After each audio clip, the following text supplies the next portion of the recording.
One more time for Miss Kira, y'all, please, one more time.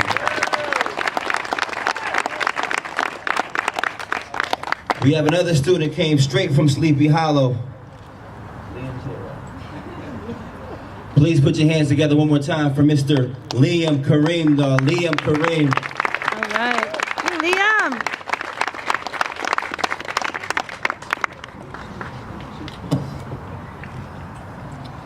Hi. I'd like to begin by taking another moment of silence for the victims of the shooting.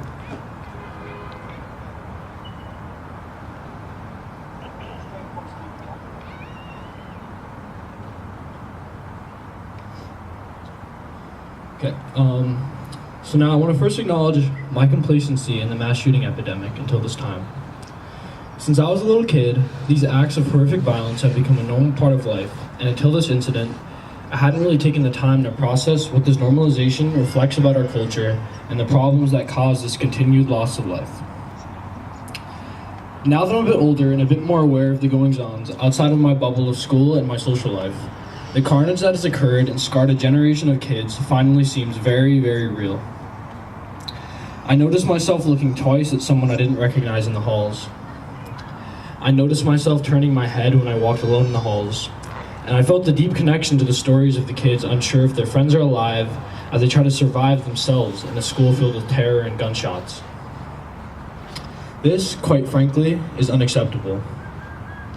We can't even begin to call America the greatest nation on earth while students, anywhere from elementary school to college, have fear in their hearts while trying to balance life and school and hopefully growing into contributing members of society. From Columbine to Parkland, mass shootings have been a regular occurrence in our country for close to 2 decades. Whether occurring at a high school in Colorado or a country concert in Las Vegas, they're countrywide and they affect everybody. So why is it that it took so many disgusting and horrific acts for everyone to finally say enough is enough? Whether you're a Republican or Democrat, I think everyone agrees that this shooting and the death of 17 young adults is the final straw that broke the camel of complacency's back. Yet still, despite this unifying agreement, the politicians in our country are unwilling to put partisanship and money aside and come to some sort of solution. So of course, this leaves the job to the affected generation. Millennials and Generation Z have up to now have been trained by the media to give each massacre a small amount of attention and then move on. Now we're old enough to realize how the past decades have seen opportunity after opportunity pass by without any change in legislation or any real discussions happening. And no, the video games that we play and the music that we listen to are not the reasons for the violence people our age are committing. If anything, it's the other way around, and the violence in our media is reflective of the violent culture that generation after generation has passed down as an American tradition. And no, our generation isn't inherently more violent than any other. Once again, it's the other way around.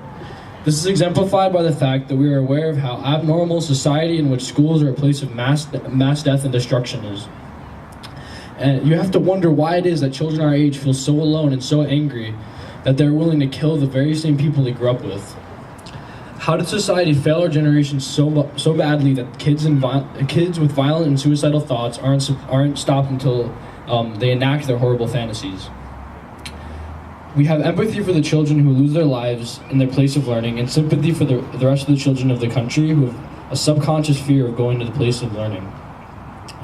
People telling us that we're too young to be involved in decision-making and policy reform are the reasons why nothing gets done at the pace it needs to. It's the reason why the voter turnout for young adults hasn't peaked over 52% in the past 20 years. It's the reason why children feel that their voice isn't important enough to use when they feel strongly about something. That's going to change in the next election, because we're awake and we're ready to be involved. All right.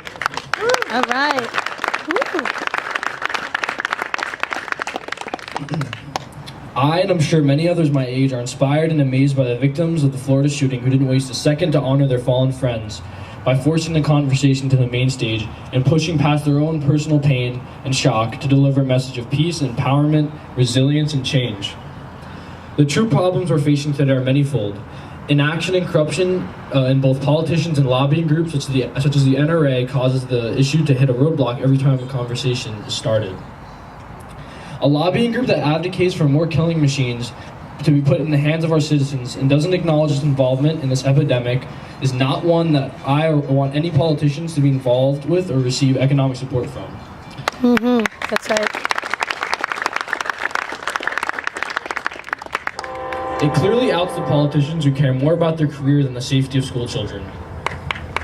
That's right. Another problem plaguing us as a nation is many people's ignorance and inability to realize that the Second Amendment was written at a time when first we'd just been through a mass uprising against the government and we were paranoid of the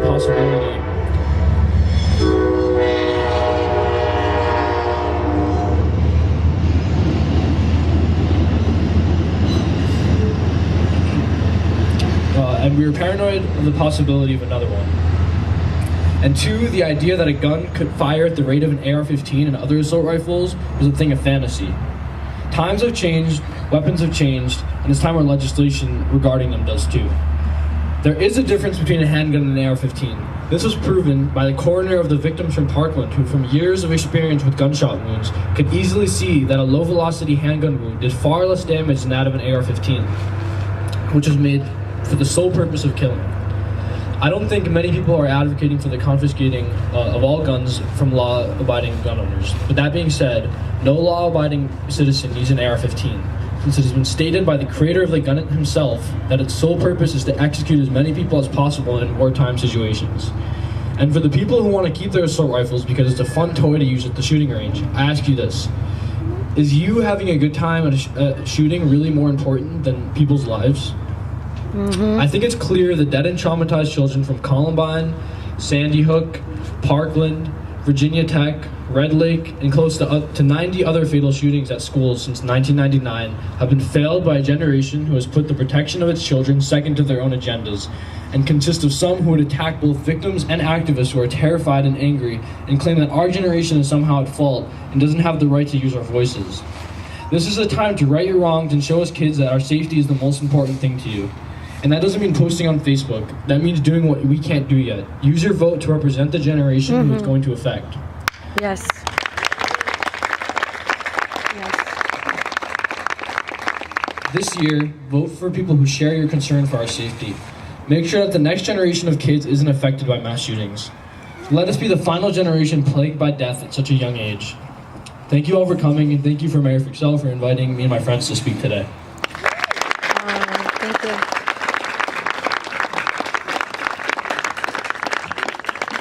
Liam, thank you for sharing those words with us.